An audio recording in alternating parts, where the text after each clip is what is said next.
Dernier point, lorsque nous sommes de l'armée, faisons partie de l'armée, on nous enseigne la loyauté. On doit être loyal.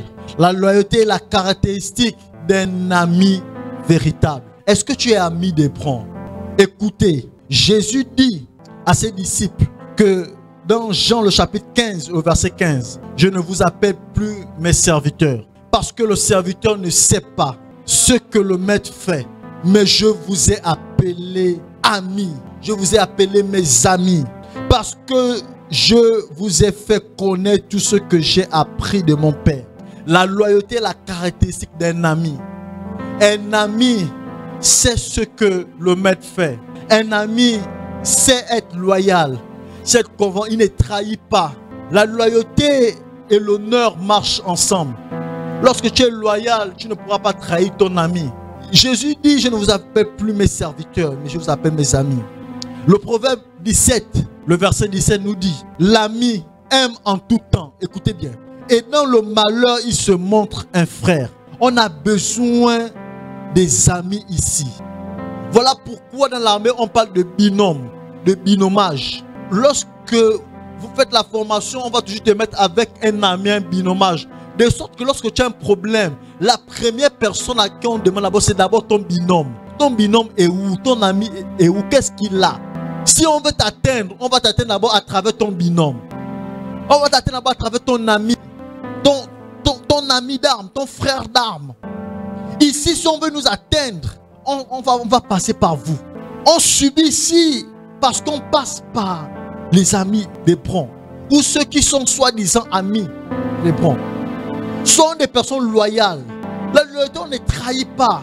Peu importe ce qu'il y a, on ne trahit pas. Lorsque tu es loyal à ton père, je disais, même si ton père est ivrogne, je n'ai jamais vu un enfant bien constitué avec ses sens, avec son intelligence, parce que son père est ivrogne et on a dit que ton papa est ivrogne et alcoolique et il s'est mis à rire sans pourtant se défendre, sans pourtant défendre son père. Ton père, on l'a ramassé dans le caniveau et il s'est mis à rire. Il n'y a que des maudits qui le font. C'est ça la loyauté. Malgré les péripéties, tu demeures loyal à la corporation. Tu demeures loyal à l'église. La Bible dit dans Matthieu 6, 24, pour finir, nul ne peut servir deux maîtres, car où il ira l'un et aimera l'autre. Tu ne peux pas être partagé. Ou il s'attachera à l'un et méprisera l'autre. Écoutez, méprisera l'autre. Souligner mépriser. Souligner mépriser. Là, c'est pas mépriser, c'est le degré. C'est lorsqu'on dit tu méprises quelque chose. Lorsque vous prenez la traduction de mépriser, c'est cracher.